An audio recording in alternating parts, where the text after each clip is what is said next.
Telugu digital media network లో political కేటగిరీలో #1 కేవలం 72 గంటల్లో 1,50,00,000 వ్యూస్ పైగా పాపులర్ టీవీ నెట్వర్క్. ఇంత దగాకోరంగా ఉందా చంద్రబాబు నాయుడు ప్రభుత్వం అని చెప్పి ఆశ్చర్యంగా ఉంది. ఇంత మోసాలు చేసి ఆయన పైగా జగన్మోహన్ రెడ్డి గారు విమర్శించడం అంటే చాలా హాస్యాస్పదంగా ఉంది. ఆర్టికల్ 14 ప్రకారం freedom of speech and expression అని ఉంది. విజయబాబు గారు ఆయన ఫ్రీడమ్ ఆఫ్ స్పీచ్ని ఉపయోగించుకున్నారు ఆర్టికల్ 14 ప్రకారం. ఆర్టికల్ 21 ప్రకారం ఏమైంది, no person shall be deprived of his right except procedure established by law అన్నారు. ఆయన ఉద్దేశం ఆయన చెప్పారు. ఆయన చంద్రబాబు గారు చేసిన మోసాలు దగాలన్నీ ప్రూవ్ చేసి చూపించారే కానీ ఆయనేమి కల్పితంగా చేయలేదు కదా. ఆయన రైట్స్ని ఆయన ఉపయోగించుకుని ఒక విలేకరుగా ఆయన చేశారు. ఎందుకంటే లాయర్లు మనం సెక్షన్స్ చెప్పాలి కాబట్టి ఆర్టికల్స్ గురించి ముందు వివరించాను. ఇప్పుడు మనం మన చంద్రబాబు గారి దోపిడీ బుక్ గురించి చెప్పుకుందాం. ఇప్పుడు సచివాలయం గురించి మాట్లాడితే ఆయన విమర్శిస్తున్నారు. సచివాలయం విమర్శించాల్సిన పరిస్థితి ఏంటంటే నిరుద్యోగులు ఉన్నారు. అంటే మీకు చంద్రబాబు గారు వ్యూలో ఏంటంటే బీటెక్లు డాక్టర్లు వీళ్ళే నిరుద్యోగుల, అంటే బీకామ్ చదివిన వాళ్ళు ఇంటర్మీడియట్ చదివిన వాళ్ళు నిరుద్యోగులు కాదా? ఇప్పుడు వైఎస్ఆర్సిపి వాళ్ళు జగన్మోహన్ రెడ్డి గారు ఇంటరు డిగ్రీ వాళ్ళకి ఈ సచివాలయంలో ఉద్యోగాలు ఇప్పించారు. ఇదివరకు పిల్లలు గాలిగా తిరుగుతున్నారు డిగ్రీ అయ్యి ఇంటర్ అయ్యి అని చెప్పి నానా రకాలుగా అనుకునేవాళ్ళు. కానీ ఇప్పుడు వాళ్ళు కాలర్ ఎగరేసుకుని మేము 5,000 ఉద్యోగం చేస్తున్నాం అని చెప్పే స్థితి ఎవరితో కలిగించారు? జగన్మోహన్ రెడ్డి గారి ప్రభుత్వం కలిగించింది. మరి చంద్రబాబు గారి ప్రభుత్వం ఏం కలిగించింది? ఏం కలిగించలా. కాల్మనీలు పెట్టించారు. కాల్మనీ వల్ల ఆడవాళ్ళు ఎంత ఇబ్బంది పడ్డారో మాకు తెలుసు. అందుకే కదా జగన్మోహన్ రెడ్డి గారు దానికి ప్రత్యేకంగా స్పందన కార్యక్రమం పెట్టారు. ఇప్పుడు కాల్మనీ వాళ్ళు ఎవడన్నా ఉన్నాడా? లేరు. ఎందుకు లేరు? భయపడిపోతున్నారు.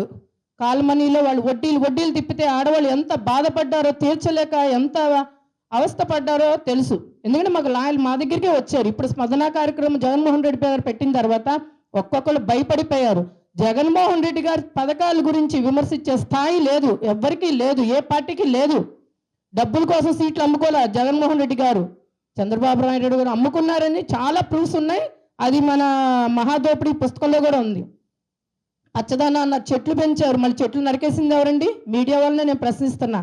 చెట్లు పెంచడం అన్నారు, చెట్లు నరికేశారు. డబ్బులు ఎవరైనా నష్టం అండి, ప్రజలు నష్టం. అన్ని విధాలుగా ప్రజలు డబ్బులు నష్టం చేసింది ఏ ప్రభుత్వం? తెలుగుదేశం ప్రభుత్వం. అన్ని విధాలుగా ప్రజలను ఆదుకున్న ప్రభుత్వం ఏది? జగన్మోహన్ రెడ్డి గారి ప్రభుత్వం. ఏ విధంగా చూసినా ఆడవాళ్ళకి పెద్దపీఠం వేశారు. ఎక్కడ ఆడవాళ్ళని గౌరవిస్తే అక్కడ దేవతలు ఉంటారన్నారు. అలాగే మన జగన్మోహన్ రెడ్డి గారు ఆడవాళ్ళని అలాగే గౌరవించారు. ఇవాళ అమ్మ మీ ఇంట్లో యజమాని ఉన్నారని అడగట్లా, అమ్మ మీ యజమానురాలు ఉన్నారని అడుగుతున్నారు. ఆ స్థాయి కల్పించారు ఆడవాళ్ళకి. మేము కూడా ఒక మనుషులు అనే స్థాయిని కల్పించింది ఎవరు? జగన్మోహన్ రెడ్డి గారి ప్రభుత్వం. పుస్తకంలో అన్ని రకాలుగా ఆయన రాసిన దోపిడీలు ఉన్నాయి. ఆయన చేసింది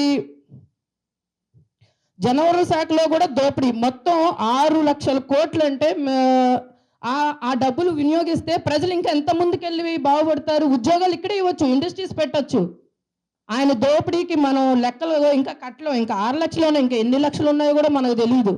మరి జగన్మోహన్ రెడ్డి గారు ఒక్కొక్క రూపాయి ప్రజలకు ఉపయోగపడేటట్టు చేశారే కానీ అన్యాయంగా ఏ రోజు చేయలేదు. ఎవరినైనా అడగండి, గడప గడపకి వెళ్ళినప్పుడు కూడా ఇదే మాట అంటున్నారు. జగన్మోహన్ రెడ్డి గారు మమ్మల్ని ఆదుకున్నారు, ఒక అన్నగా తమ్ముడుగా ఒక కన్న బిడ్డగా ఆదుకున్నారు. మరి చంద్రబాబు గురించి అడితే ఏం చెప్తున్నారు? ఏమన్నారు? చెట్లు పెట్టారమ్మా నరికేశారు. ఎందుకంటే ఇప్పుడు ఎండాకాలం వచ్చింది, చెట్లు లేవు నరికేశారు అంటున్నారు.